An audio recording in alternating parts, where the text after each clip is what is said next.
Hello, welcome to Raymond Castile's Basement of Horror. We have another mystery box to look at. I have an idea of what might be inside of these, but I don't know for sure. Let's find out. Aha. Well, let's start with these.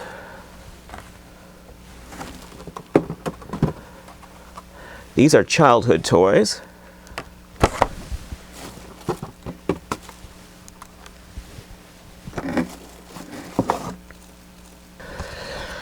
Okay, well, there is a European company called Tomland, and I'm not going to get into the whole history of the Tomland company.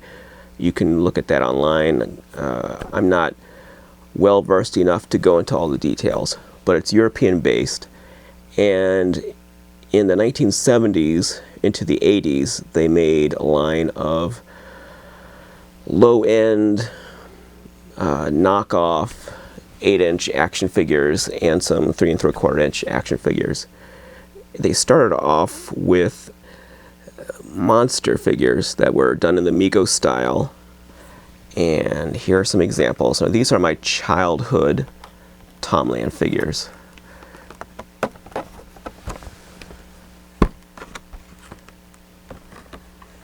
Even this one on a card is actually a childhood figure because the card is a repro card.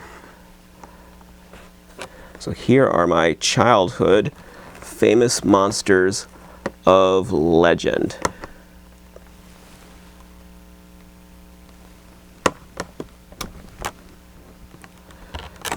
These are based on what the company probably thought were public domain characters.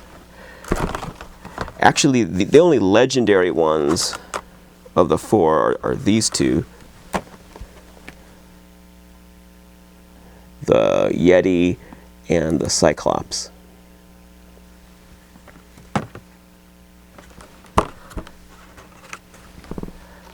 So the Yeti, obviously he's my favorite. I'm a big Bigfoot Yeti enthusiast, as you'll find out if you keep watching one of these episodes. You'll see how big a fan I am. So I love the Yeti, I love Bigfoot, and this thing is the Yeti.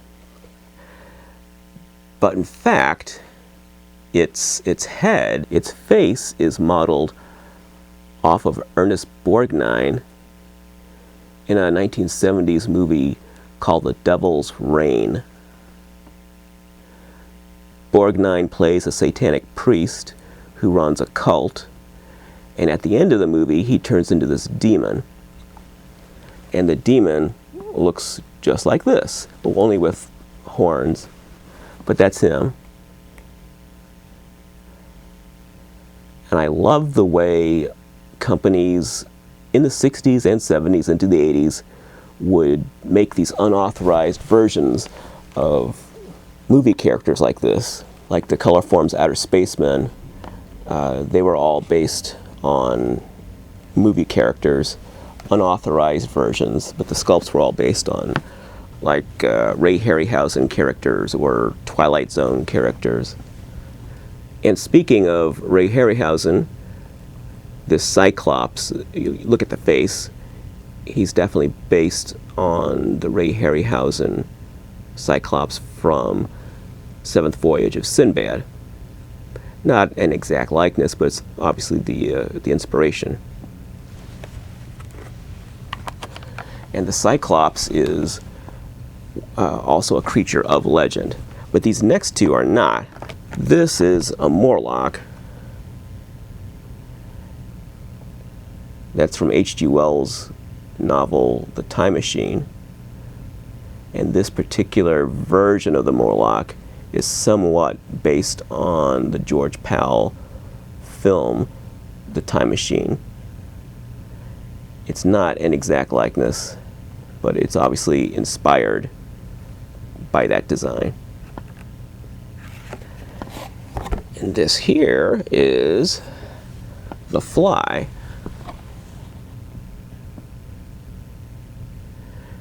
And clearly the Fly is not a legendary monster, it's a movie monster. And Tomland probably thought that they could get away with making a figure of the Fly. I guess somehow they thought it was public domain. I don't know how they could think that. There is a short story that the movie was based on, but I think even in the 1970s, the short story, I'm sure, was still under copyright. It's a 20th century story. So how they thought they'd get away with that, I don't know, but apparently they did. I've never heard of them being sued.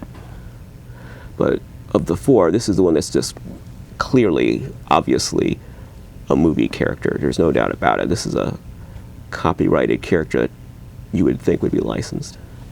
So these are my childhood ones I just showed you. But now let's see some others that are not the ones from my childhood.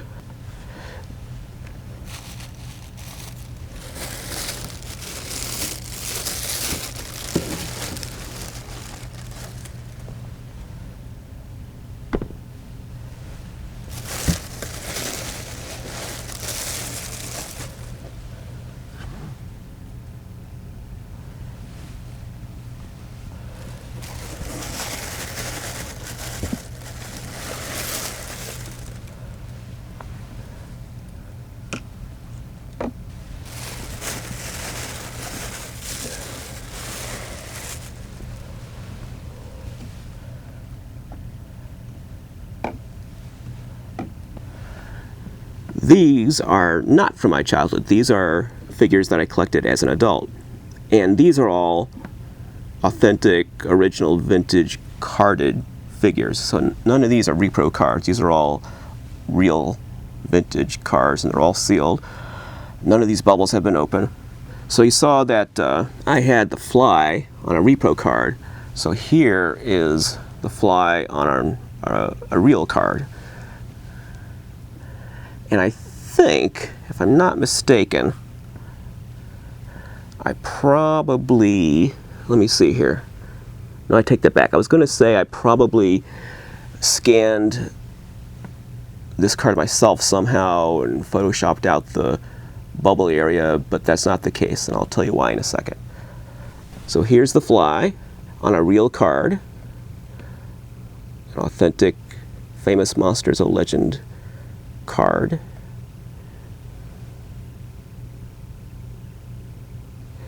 And on the back, each of these monsters has the legend of the monster on the back. I think in the reflection you can probably see my horrible basement reflected in the acrylic, but oh well. So it has this paragraph of text talking about the legend of the monster. And this text and this artwork, look at this wonderful artwork. I love that artwork. The artwork, and I believe the text too, are taken from a coloring book. And I have that coloring book. It's not in this box. Maybe I'll find it and superimpose it right here in the video so you can see what it looks like. Since I don't have the coloring book here in front of me, I can't tell you off the top of my head who published it or who wrote it. I believe that the coloring book came first, and then these cards were based on that book. The artwork isn't exactly the same. It's like 80% the same. Obviously, this card art was taken from the coloring book art, which is just slightly more refined. And I think, without checking it, I don't know, but I think that the text on the back of these cards is also taken from the book. Let's see what else we got here. We have the Morlock. Now here he is, as he should look. Here again is my childhood one, which is kind of a mess. It's been well loved and well played with. He's got replacement pants.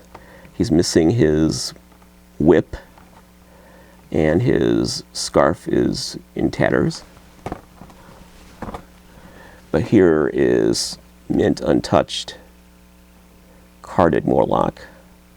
And you can see the artwork it shows its influence even more. It's obviously the George Pal Time Machine movie Morlock.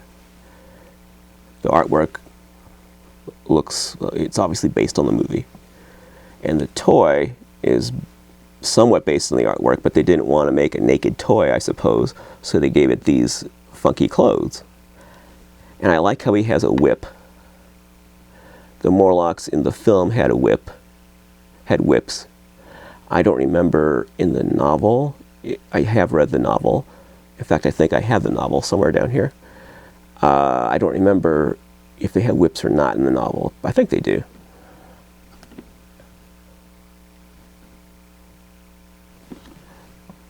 He's really cool. He's really cute. I like his face. The Morlocks are supposed to be albinos, so they gave him these light-colored, not white, but they're yellow-colored eyes and yellow hair. He looks like a bulldog. As a kid, I always thought he was like, oh, I didn't literally think he was part bulldog, but in my imagination, I kind of imagined him having some bulldog lineage.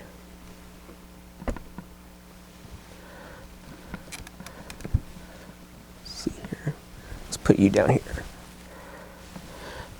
So here's the Cyclops.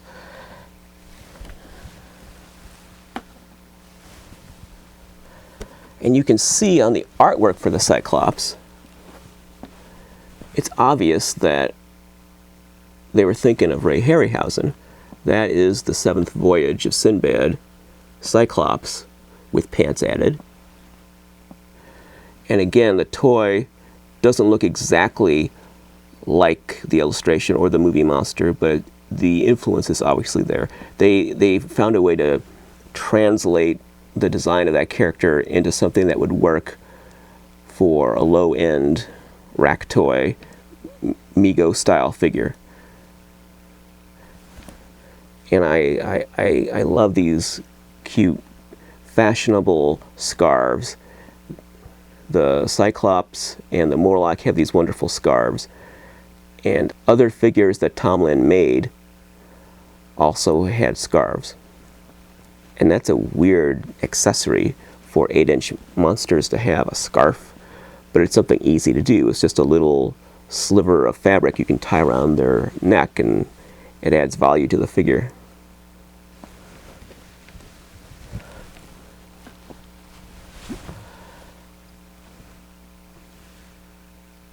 Here again is my favorite, the Yeti.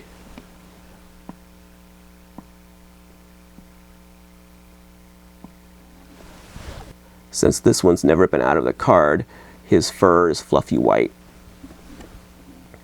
It's actually not a hairy costume. It's like a fuzz-covered costume. He's fuzzy. He's not really hairy. He's fuzzy.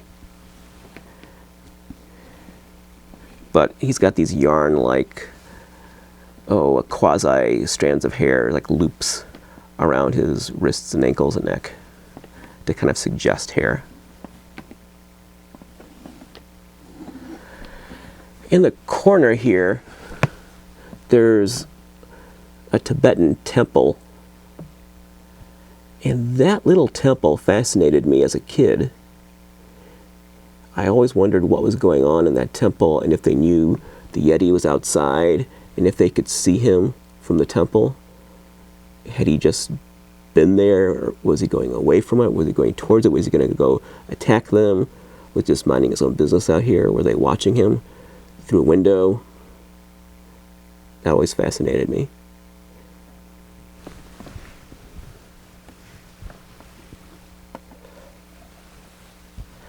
Now, I said that I had a way to tell that I didn't scan the repro fly from my carded one. I thought I had made this repro card until I took a closer look and realized I didn't.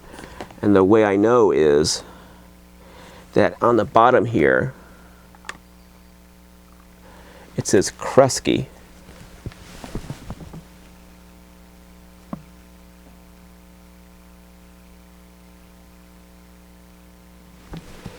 the bottom of the card says Kresge Company, Troy, Michigan.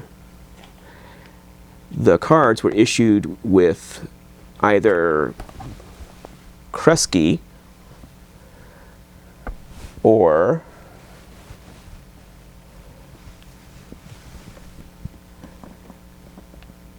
Combex. I don't know if you can see that, but it says Combex down there. And I don't remember if Combex is the parent company of Tomland or if Tomland is the parent company of Combex, but they're the same company. And some of their toys, I think Combex is the parent company, and their lower end toys they put out under the Tomland name. I think that's correct. You can Google that and find out. But some of these say Combex and some of them say Kresge. And Kresge was Kmart in the 1970s. It's the same chain. They were called Kresge, they changed the name later to Kmart. So if you see a toy that says Kresge on it, that was Kmart. So these toys on these cards, the Kresge cards, this is a repro, remember, they were made for the Kresge stores. That's where they were sold. The other ones that say Combex, and this is the real card, I don't know if they were sold in any particular place. This probably was sold generally. I think the Combex cards might be from the UK or from other parts of Europe, perhaps, and the Kresge cards were the United States. It could be that they were only sold in Kresge in the United States. I don't know that. I don't know if any Combex cards were ever sold in the United States. Not sure. And I have some personal things to say about these. Oh wait, let me show you something else. Let me see if this will show up or not. A cool thing about these, I don't know if you can see right there, a lot of these Tomland figures have a kind of Fonzie thumbs up pose. It's kind of like this.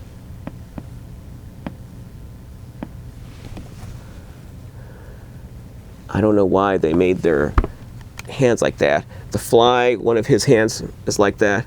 His other hand is a fly claw. The Yeti, both of his hands are like that. And several other Tomland figures have those kinds of hands. And even the Cyclops,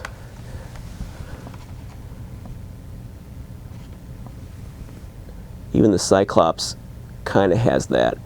His are like this, so he doesn't have the thumb out. Very strange pose for the hands. Very strange way to sculpt hands for a monster toy. Before I bring anything else, let's see.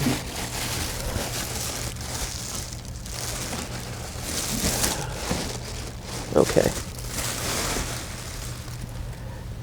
So let me tell you about how I first encountered the Tomland figures. And oh, by the way, I've talked about the cards being Combex or Kresge, but I keep saying Tomland. How do I know they're Tomland?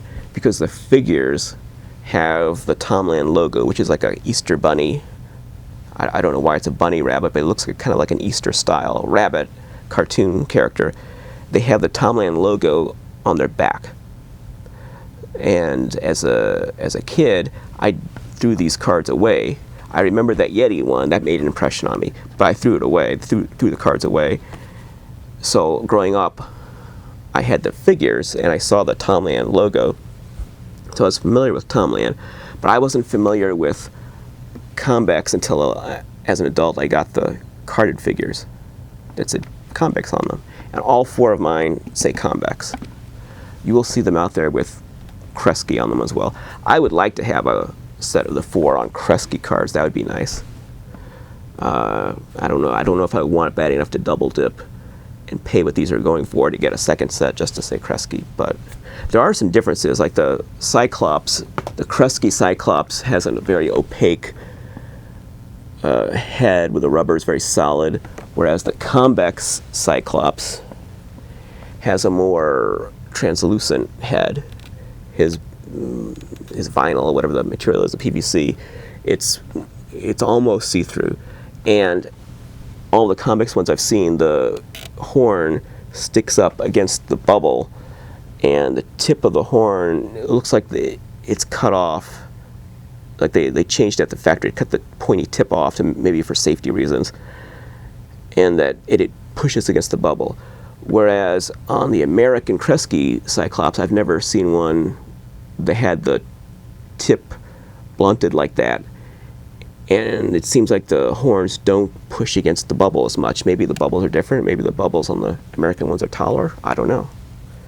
But so there is at least that one little change from comics to Kresge that I've noticed. There may be others I haven't noticed.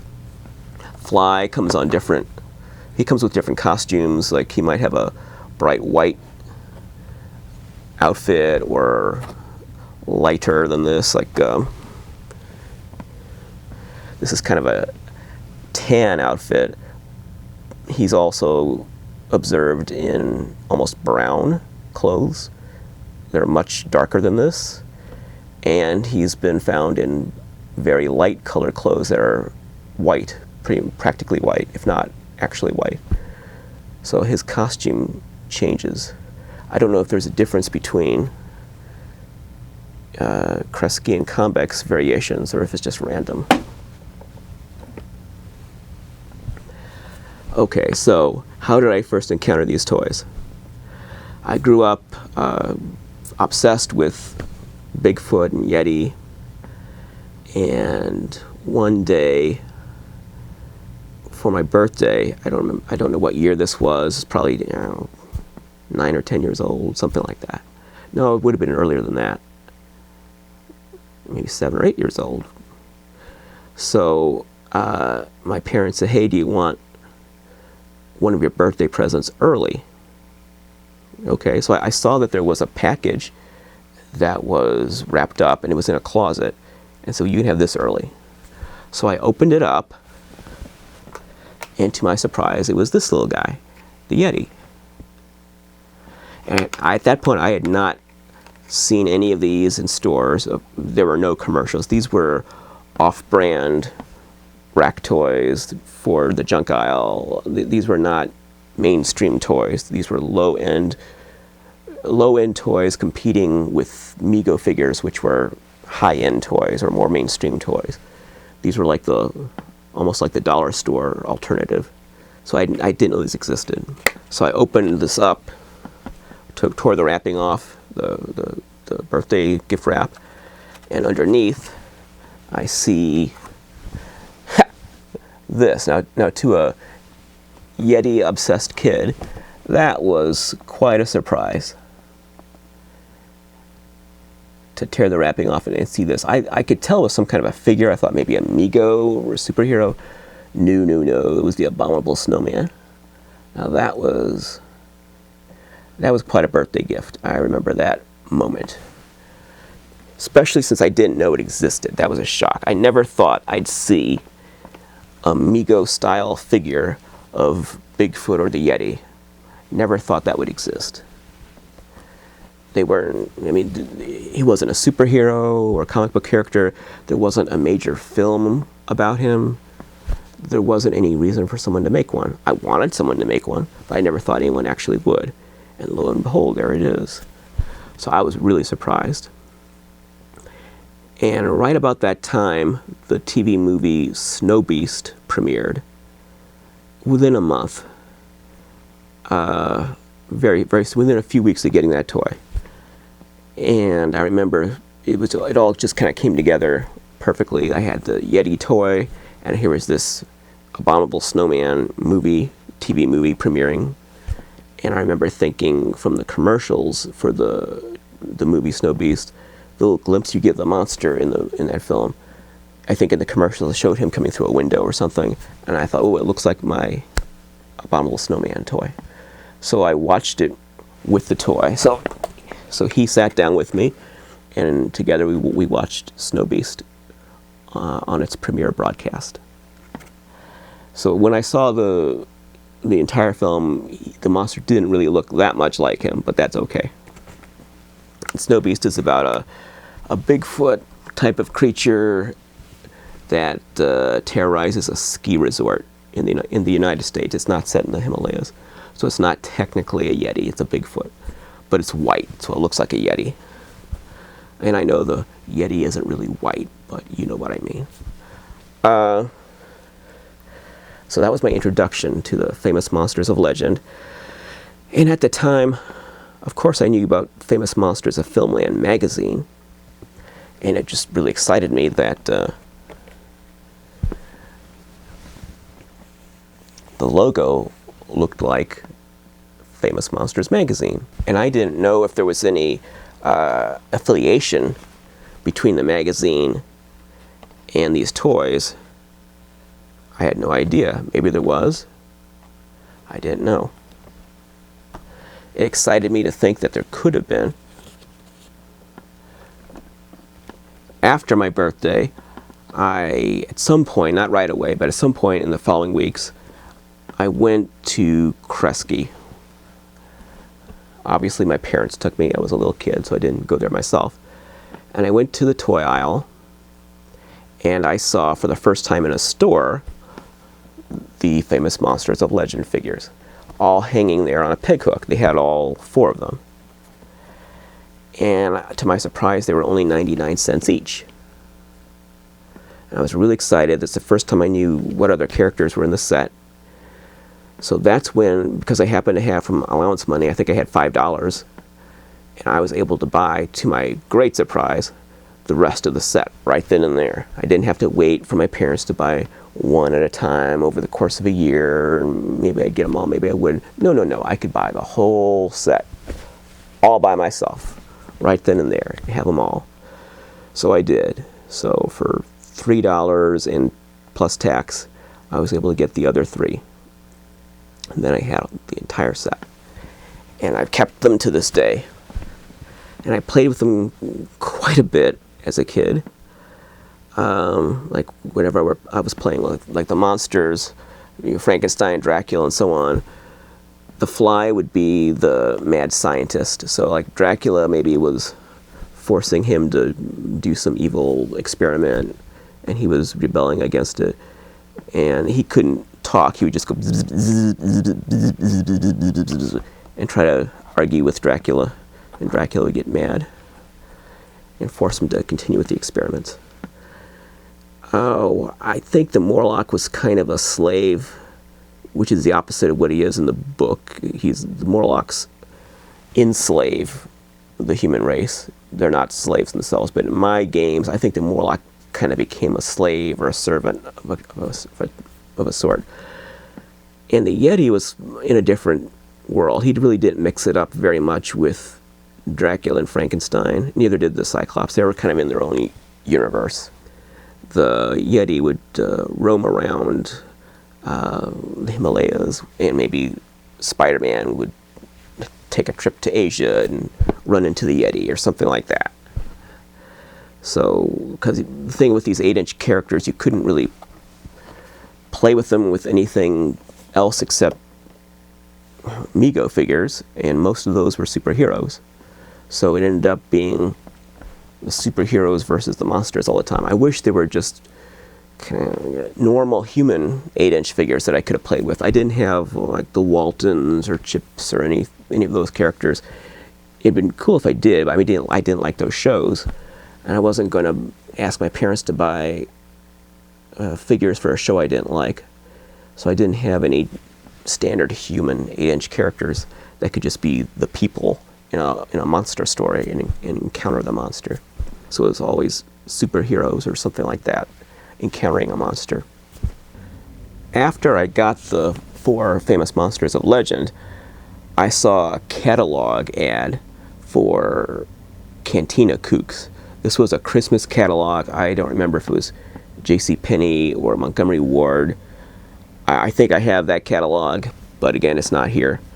But it had an ad for something that it called Cantina Kooks. And I recognized that one of them was the Yeti from the Famous Monsters of Legend. and I think one was the Cyclops, one was the Morlock, but instead of the fly, it had like a lizard looking, like a red lizard with a yellow throat. And I thought, what is that? But they called those four Cantina kooks, like Star Wars. So this must have been like Christmas of '77, because that's that period when everybody wanted Star Wars merchandise, but no one had any. So it was probably '77. Could have been '78, but probably '77, because then you had all this not quite really Star Wars merchandise, like the Night of Darkness and stuff like that, that was trying to cash in on Star Wars because there was an absence of official product. Kenner had not yet made the real Star Wars action figures. So in that void, people were looking for something Star Wars related to buy. And stuff like Famous Monsters of Legend could be repurposed as Star Wars figures, like the aliens in the cantina. Then at some point after that,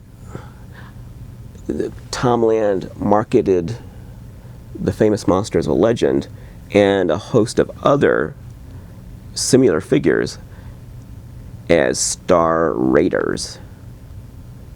And I used to have a collection of carded Star Raiders. I don't anymore, so I don't have one to show you. But it's a big series. I mean, there's, I don't know, a couple dozen characters in the series. It's a very large series to collect. You'll be collecting for the rest of your life, because there's the standard set, and then there's the glow set, same figures but glow in the dark, and then there's different card variations, like creatures from other worlds or something like that, and there's a few different card variations. But the main one, the most famous one, would be the Star Raiders card, where it has the toy and then like a Star Wars looking space battle beside it, and it says Star Raiders and Star Wars style lettering. And on that series, they reissued all the Famous Monsters of Legend characters, including the Fly. Fly, dressed just like he is in his lab outfit, was on one of these Star Raiders cards. They didn't change any of these monsters. They just put them out the same way, same clothes, as part of the Star Raiders line. And they also did the same ones in glow versions. And I used to have them glow. I don't anymore. But it was just like the figures I just showed you, only with white heads and white hands that glow in the dark. And so in the 90s, I had a bunch of Star Raiders in the 90s. And in the 90s, you couldn't give them away. I would get these, what are now very highly sought after carded Star Raiders. And I would get them for cheap. And if I tried to sell them, nobody wanted them. I said, how about 45 each? Nah, no one wanted them. I couldn't interest anyone in these things. I wish I had them to show you here now. They're just all these kooky, weird, cheesy, cartoony looking aliens. They're just weird, goofy faces and goofy outfits that look like they're just kind of thrown together. And they might have like cowboy boots, or just like a hastily cut square of fabric that's just stitched on to make a belt buckle or something on the chest. They're really bizarre, and that's why people love them. They're charming in their cheesiness. They're so strange and cheesy and weird. As a kid, I never saw the Star Raiders. I saw the Cantina Kooks in that catalog, but in stores, I never saw the Star Raiders in stores. I saw the Famous Monster of the Legend, never saw a Star Raiders figure with that card, with that name, in a store.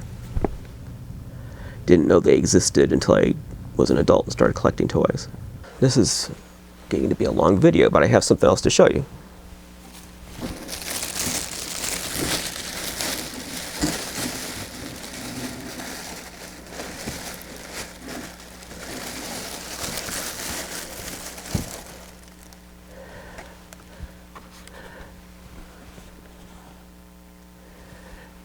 Tomland, after they made the Famous Monsters of Legend that you've seen, they made a second series of Famous Monsters of Legend. And I don't know how many years later. I know that the second series came out in 1980. I don't know how many years separated these things. I'm going to say, I want to say 3 years. 3 years between the original Famous Monsters of Legend and then the second series, I think. So as far as we know, the second series, Famous Monsters of Legend, were only released in glow versions. Now, one of these days, non-glow versions might turn up, but no one's found them yet. The second series consisted of Frankenstein, Dracula, Wolfman, and the Mummy. They also reissued Yeti, Fly, Morlock, and Cyclops, all in glow versions. Now, those were the same glow versions you could find on the Star Raiders cards, but now on new Famous Monsters of Legend cards. Instead of the coloring book artwork, the new cards for the second series were more like a painting than a cartoon. The painting style was more realistic. I mean, obviously that's not realistic, but it's a more painterly style, less comic book-like. This card is a reproduction card, so that is not a real card. I mean, it's real in the sense that it's actually here, it's not a hologram, but that is not a vintage card. That is a reproduction card, but I mean, it looks, if it were real, I mean, it would look pretty much the same. What you're seeing is what it looks like. This is what those cards look like. So the logo has been slightly redesigned, but pretty much the same logo as before. But the look of the artwork, it looks a lot like Lincoln Monster artwork, which you'll see eventually in this series. In fact, I mean, at first glance, it looks like a Lincoln Monster. And if you don't know what a Lincoln Monster is, there's another series of low-end Mego-style monster toys from the 70s produced by Lincoln International. They're known as the Lincoln Monsters, and they're similar to these, and we'll get into those in another video. But even the head sculpts on these second series Tomlands look like the Lincoln Monsters. They look like they're based on those. So some people have speculated that maybe there was some connection between the company Lincoln International and Tomland or Convex. I don't think so. I think Convex was just a company that copied stuff, and the Lincolns were handy, so they copied them. He's really cute. He's really basic.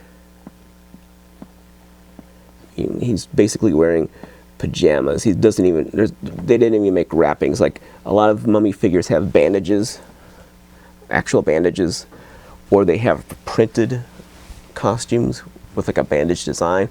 This has neither. It's just sort of like a cloth sack that's been stitched into a costume. It's like a little kid's Halloween costume. If a little kid say, "Hey, mommy, I want to be a mummy on Halloween," this is what someone's mother might make, a costume like this. Splatter some blood on there to show that he's scary. He's going to get you. He's got blood on his costume. He's been killing people. Gotta look out. Run for the hills when this mummy comes around. And I love his little flesh-colored ears sticking out from his glow-in-the-dark head. His mouth doesn't have any paint on it, but I think some of them might have some white or something there. I'm not sure, but I think I might have seen. I mean, so let me tell you about the rarity of this, kind of the elephant in the room. The second series Tomland monsters are incredibly rare and sought after. There's only one known example of the carded Dracula, and that's sold on eBay for $20,000. $20,000. There's only one known example of the carded Morlock, 2 examples of carded Yeti, and I want to say, I don't know, maybe 2 examples of the card Fly. No one's ever found a carded Cyclops. No one's found a carded Frankenstein or a carded Wolfman. There are 2 sealed examples of the Mummy, sealed cards, and 1 open card that I know about. Loose, there's a couple of carded there's a couple of loose Draculas, couple of loose Frankensteins, couple of loose Wolfmans, and Mummy, I'm going to say 2 or 3 loose mummies, and this is one of them. So it's only maybe 5 mummies, carded or loose, 5 mummies in existence that anybody knows about. And as far as the Yeti, Cyclops, Fly, Morlock, loose, they're indistinguishable from the Star Raiders versions. So if you're looking at a loose 2nd series Yeti, there's no way to know if that was on a Famous Monsters card or a Star Raiders card. As far as I know, there's no way to differentiate between them loose. They're the same, they're identical, as far as I know. I could be proven wrong. So that the 2nd series Tomland Monsters has got to be one of the rarest sets of monster toys in the world. And it's very surreal that I own this thing.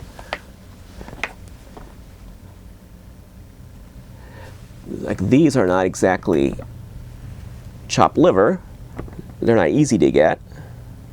But if you really want them, you can get them. They're not that expensive, really. They're not as expensive as you would think, given the price of some other carded 70s monster toys. So I'm thinking Fly, I think, is the most expensive one. You might spend $500 on the Fly. I'm talking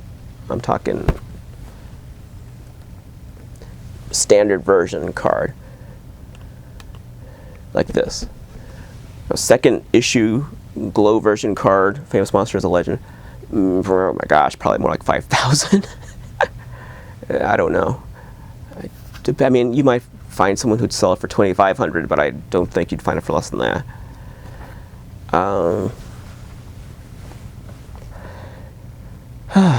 The standard issue Yeti, Cyclops, Morlock, I guess they're between like $150 and $250, something like that. I don't know, might be on the low side, I don't know. And then Fly is the one that usually goes for more. So they're not cheap, but they're not that expensive. I mean, if you really want to collect vintage monster toys and packages, you can, if you really want a set of the 1st issue Famous Monsters of Legend on cards, you can get them. They're not unobtainable. Whereas the 2nd issue, 2nd series, Tomland Famous Monsters of Legend, on cards, forget it. Forget it. And even loose, the Mummy, Frankenstein, Dracula, Wolfman, I mean, in today's market, a few years ago, I'd say loose, maybe 1,000 to 1,500 each. But I think that's gone out the window now. I don't think I could get a loose 2nd issue Tomland Monster. I wouldn't be able to touch it for less than $5,000. I don't know. I know I've been offered $6,000 for this guy, loose, and I turned it down. I've been offered $5,000 a few times. I've been offered $6,000. That was the last offer. And I said, nope, can't have them. And he's loose. I mean, this is a repro card. If I ever did sell him, the card would go with him, but the money isn't in this card. This is just for display. The money is this little guy. But I am in no hurry to get rid of him. I like him. I wish I had the whole 2nd series set. I never will. I have no illusions about ever collecting that set. You know, maybe a few years ago, it would have been cool to get. I really like the Wolfman. He's really weird. He's got giant hands. They're bizarre looking. He's got, I mean, like I say giant, it's like this big. He's got gigantic hands. He's really bizarre and really cute. And a friend of mine has a loose one. But today's market, gosh, I mean, who knows? Like I said, I probably couldn't even touch that for less than $5,000, and I'm not going to spend that to get them. I'm very fortunate to have this. Very fortunate to have one of them.